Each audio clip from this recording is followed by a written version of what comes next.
Hello guys.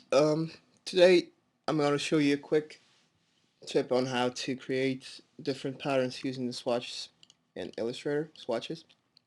Uh, there are many people who don't know how to use swatches correctly. Most of them think that it's just another color palette, which is wrong because even though you can use swatches just as a color sampler tool, you should really use it for some different reasons. And there are different uses to that. Um, okay, so one of the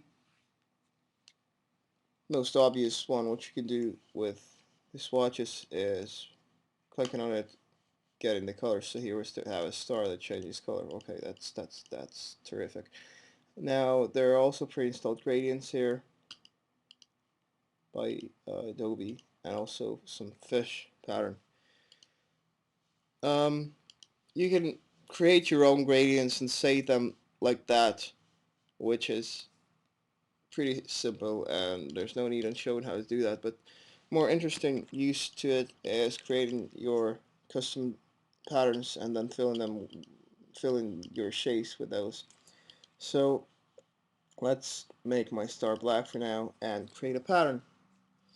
And remember that a pattern should be squared so it fits, and so it fits properly, and there's no stitches and all that. So make sure to test it using just a square tool, just to see if it fits. Okay, so now we go.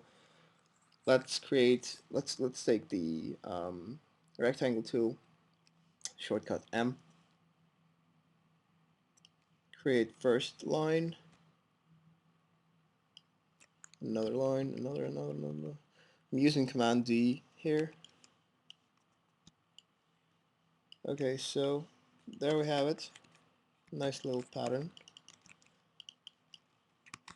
and I found it a good um, habit to make the patterns slightly bigger, or well, basically bigger than the shapes that you're going to fill them with. If you're not happy with the thickness of the lines, you can always redo it by making a smaller line. But whatever you do, it's a very good practice to make the pattern bigger than your shape. Okay, so there we have another one. Let's stick with that one and increase it and get rid of this one here. Okay, there we have a nice little pattern. Well, black is boring, so let's make it red. Ooh, red.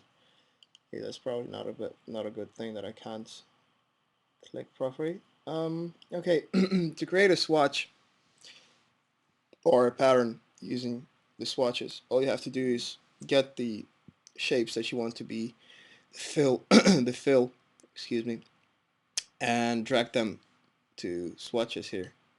Okay, here you see lots of different patterns I was doing preparing for this video. So there we have one new pattern swatch. As you can see, it's not, oh, probably I should do something like this. As you can see, this pattern over here, okay, this as well, they're all filled, and they're 100% filled by, they filled the square box 100%. Ours did not. So how to get rid of that is easy. We get a square, and we basically measure the amount of space that's going to be needed. Let's make it purple so we can see the difference. Send it to back. Now you can see that we just have to fill this very square with the lines, with the stripes.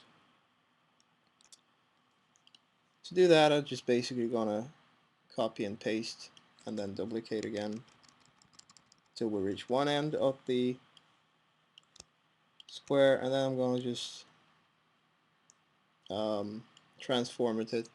See, you here now I only increase the right side of the stripes, but if I push Alt or Option on Mac, this is what's gonna happen. so it's symmetrical. So by pushing Alt, that's what I've created. Okay, now one last thing that we have to do is we go to Pathfinder Divide.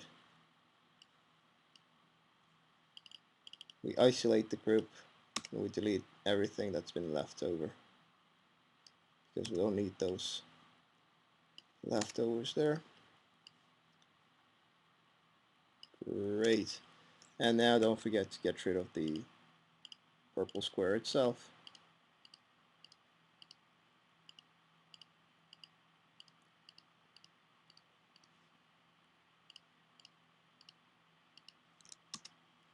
Great.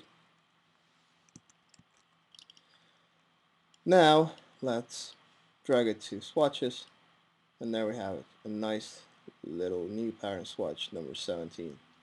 Now all you have to do with your star here is have this field selected and click here, and that's what happens.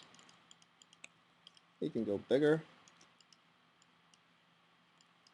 or you can go smaller. Whichever one you do. Okay, yeah, you can also obviously go with circles or your custom shapes.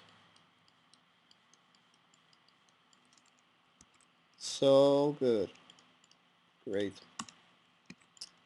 Okay, now that was it.